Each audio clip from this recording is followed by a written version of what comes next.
तो सुरु करते हैं गाइस आज का ब्लग। म चाहिँ 4-5 दिनदेखि घरको घर बसिरहेको छु, कतै दायाँ बायाँ कतै नगइकन। आज चाहिँ यसो गाउँतिर घुम्न जाउँ न त के कस्तो छ माहौल गाउँको भनेर गाउँतिर लागेँ म।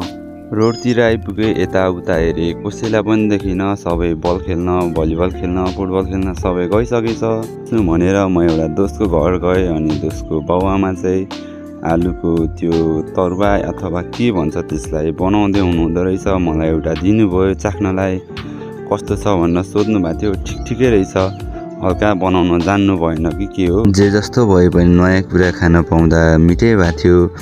त्यसपछि आन्टीले माइलाले तसँग कुरा गरेको छैन भन्नुभयो। मैले छैन, अस्तिको हप्ता कुरा भएको थियो भने अर्को पनि खा भन्नुभयो। मैले एउटा टिपेर खाएँ, अर्को चाहिँ अलिक राम्रो बनाउनु भएछ, हल्का त्यो मैदाहरू पनि बाहिर टाँसेर। त्यसपछि म जान्छु आन्टी, अब तपाईँहरू बस्नु भन्ने। त्यसपछि अङ्कल पनि आउनुभयो म सँगसँगै।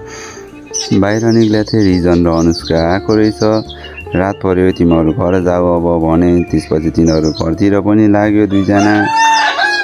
म चाहिँ यहाँसम्म आइसकेँ, एकछिन तल्लो घर पनि पुगेर जाउँ न त भनेर फटाफट तल्लो घरतिर लागेँ। तल्लो घर पुग्दा त जिन्नाहरू धमाधम मोमो पार्टी हानिरहेको रहेछ। आपाले ल्याइदिनु भएको रे सिन्धुलीदेखि। मैले भिडियो गरेको देखेर लजाए जिन्नाहरू। बढियामासँग गफ गरेर बस्दै म चाहिँ घर फर्किने बेला पुरै रात परिसकेको थियो गाइज। आजलाई यति नै भिडियो।